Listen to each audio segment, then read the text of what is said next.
Ego death captures the experience of the absolute dissolution of personal self-perception.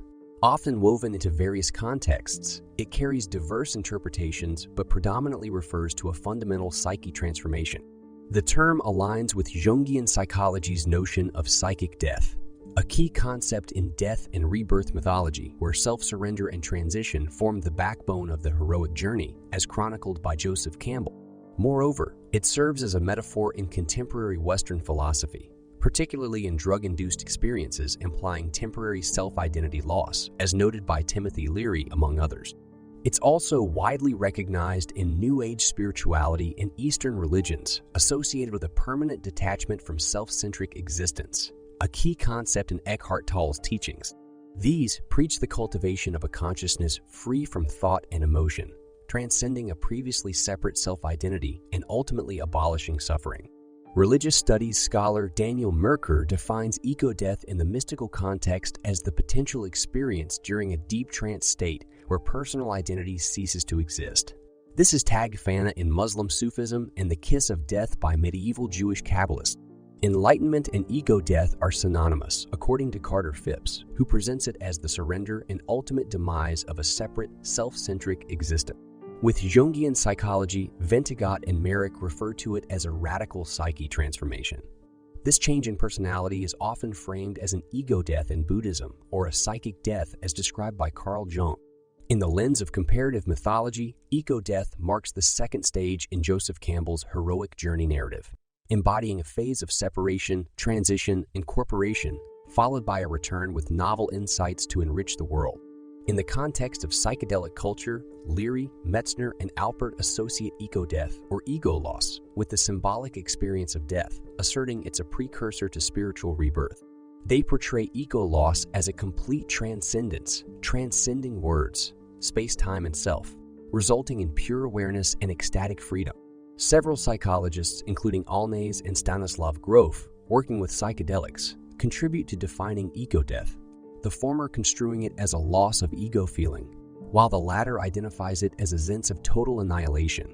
The concept of ego death is intricately woven into several realms of thought, including romantic movements, theosophy, anthropological studies of rites to passage and shamanism, Joseph Campbell's comparative mythology, Jungian psychology, the 1960s psychedelic scene, and transpersonal psychology, the mystical union as the soul's demise replaced by God's consciousness is a recurrent theme in Roman Catholicism, harking back to the era of Teresa of Avila, through Marguerite Porete in the 13th century, and the Islamic Sufist concept of fana, or annihilation. Ventegat and Merrick propose that Jung's psychic death equates to ego death and holds the key to dramatically improving global quality of life by inducing a fundamental transformation of the psyche. This shift back to the existential position of the natural self, effectively living life's true purpose, has been referred to as an ego death. In Buddhism, or psychic death by Jung, they propose that addressing the problem of improving global quality of life is tied to the discomfort of this ego death experience. Jungian psychology delves into the unification of archetypal oppositions during a process of conscious suffering where consciousness metaphorically dies and resurrects. Christening this process as the transcendent function, Jung believes this process leads to a more inclusive and synthetic consciousness. From a religious perspective, Li-Ming et al. Relates psychic death to St. John of the Cross works, Ascent of Ems to Carmel and Dark Night of the Soul. In 1949, Joseph Campbell described the common theme of personal transformation found in many cultures worldwide, traced the journey from adolescence to adulthood, and highlighted the importance of ego death. Campbell's heroic journey, as described in The Hero with 1,000 Faces, is a universal theme found in cultures globally and encapsulates the archetype of death and rebirth. The hero ventures into a wondrous supernatural realm, returns victorious with gifts for humanity, signifying the demise of the false self and the emergence of the true self. An iconic example of this journey is Dante's Divine Comedy, where the hero descends into the underworld. The belief, or realization, that the present moment, regardless of its nature, is the pinnacle and achievement of all existence laid the groundwork for the soaring interest in mysticism, which greatly influenced the birth of psychedelic studies and the common discourse around it in the 1960s. In 1964, William S. Burroughs made a noteworthy distinction between sedative and consciousness, expanding substances. Until the 1950s, the consumption of LSD had been a privilege limited to only military and psychiatric researchers. One prominent name in this realm of research was Timothy Leary, a psychologist who first encountered these mind-altering substances during his vacation in 1960, thus starting his exploration into the effects of psilocybin in 1961. Leary sought guidance from Aldous Huxley, who recommended disseminating the use of such drugs among society's upper crust, particularly among artists and intellectuals. To broaden their perception, Leary also started offering LSD to students based on the recommendations of Allen Ginsberg, together with his younger colleague Richard Alpert, Ram Dass. In 1962, Leary separated from his position at Harvard, and the university's psychedelic research activities were suspended. In the same year, Leary found the Castilia Foundation, and with his colleagues begun publishing the Psychedelic Review Journal in 1963, heeding Huxley's advice. Leary composed a guide for using LSD called the Psychedelic Experience in 1964. This manual was inspired by Walter Evans Wentz's translation of the Tibetan Book of the Dead, introduced to Leary by Huxley. This sacred Tibetan text, according to Leary, Metzner, and Alpert, holds the key to understanding the profound depths of the human psyche and acts as a spiritual guide for those seeking liberation. The trio believed that the effects of L-Elst were akin to metaphorically stripping away eco-defenses, bearing similarities to the phases of death and rebirth articulated in the Tibetan text, which paralleled the psychological process of dying and rebirth that Leary identified in his research.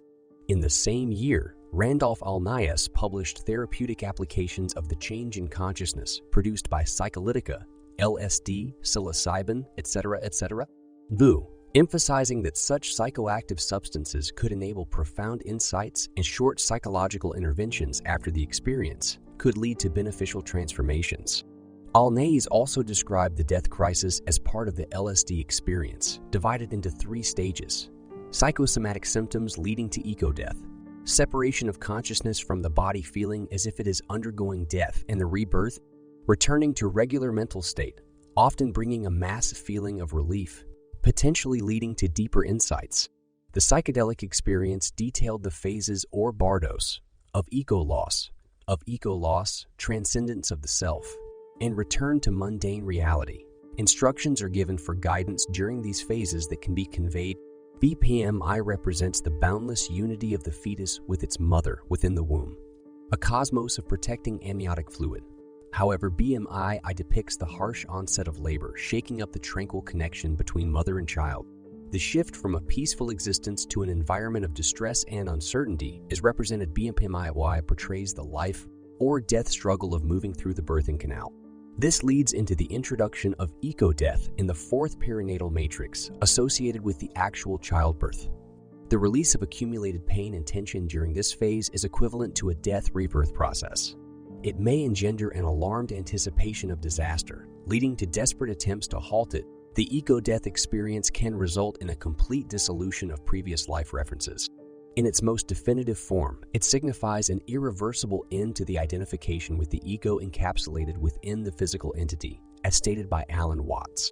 Psychedelic drug-induced ego-loss is a phenomenon recently explored in research. This is measured through the Ego Dissolution Inventory, a self-reporting survey designed to measure psychedelic-triggered ego dismissal. Rising interest in psychedelics and spirituality has led to the term ego death being used to denote Eastern concepts of enlightenment or moksha. Zen practice encourages ego death, or great death, contrasting with the physical small death. Through Zen practice, an end is put to the automated quest of viewing the self as a constant entity rather than a dynamic process. As Genuine Park puts it, one learns to die by forgetting the sense of self through mediation, leading to an egoless state.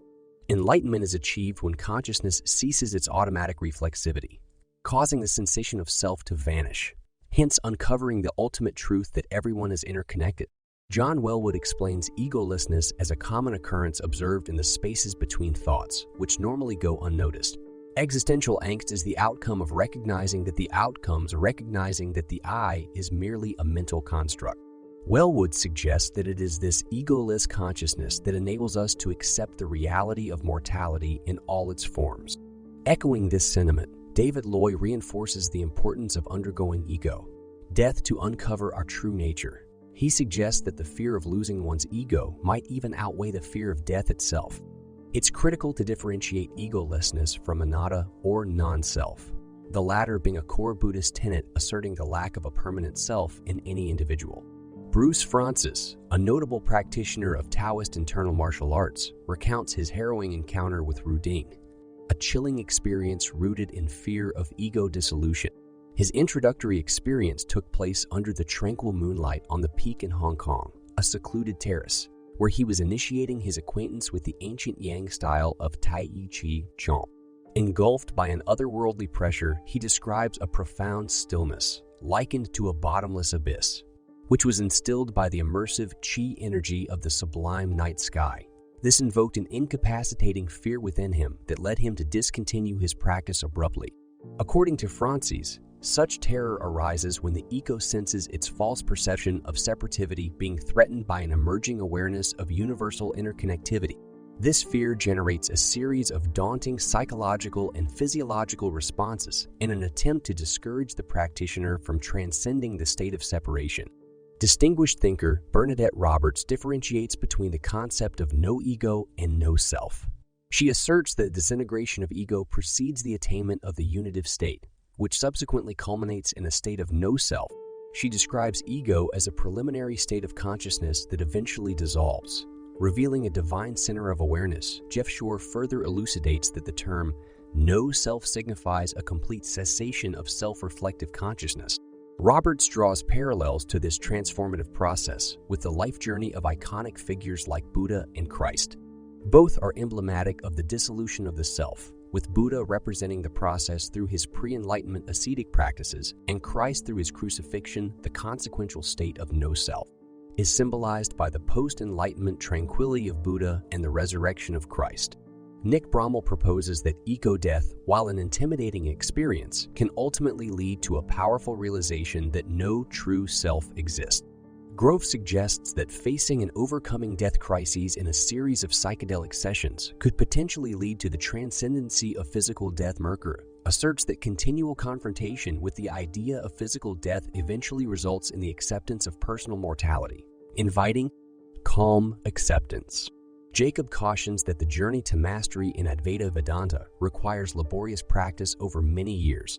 The main stumbling blocks are the so-called vasanas, samskaras, bodily sheaths and vriddis, along with the granthi or knot that forms the tag between the self and one's mind. The Zen Buddhist journey is not realized with Kensho, the insight into an individual's real self.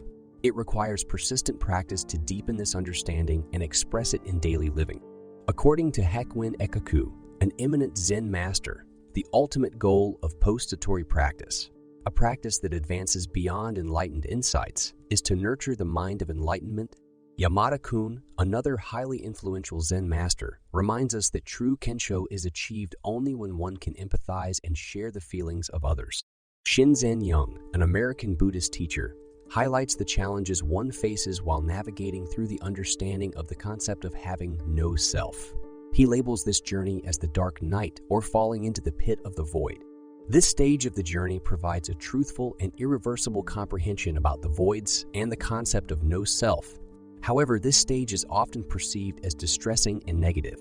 Instead of finding it empowering as per traditional Buddhist scriptures, it is often misinterpreted as an unpleasant experience, a perception similar to the concept of enlightenment's evil twin. Willoughby Britton has embarked on a research project titled The Dark Night of the Soul to study such phenomenon in detail.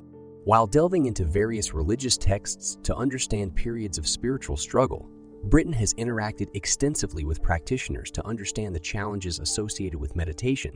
The 1960s saw a widespread interest in LSD-induced spiritual experiences, in part thanks to the influence of Timothy Leary. Although his specific brand of LSD-enabled spirituality failed to gain widespread acceptance.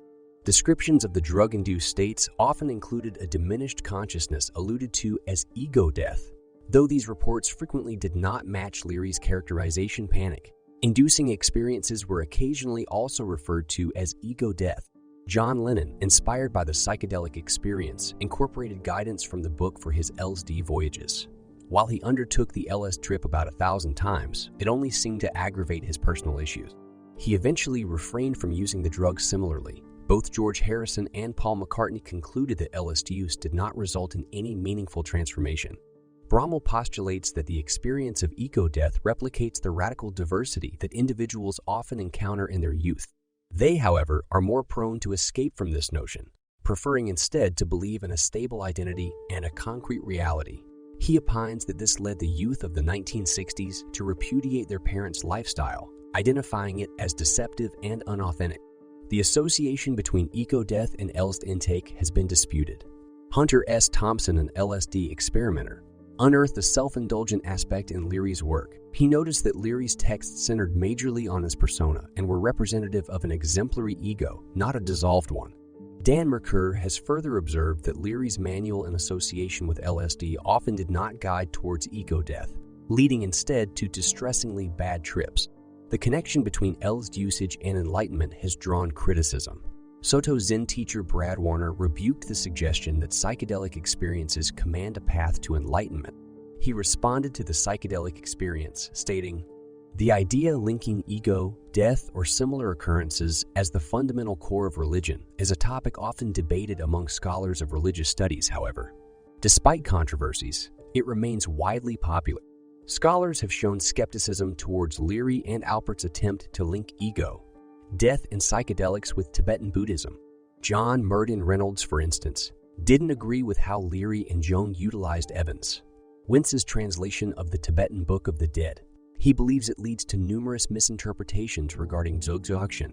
He asserts that Evans, Wentz wasn't well versed in Tibetan Buddhism, and his perception of it wasn't authentically Tibetan Buddhist, but was rather derived from Theosophical and Vedantist perspectives. However, Reynolds does acknowledge that the attainment of an egoless state is indeed the ultimate objective of the Hinayana system.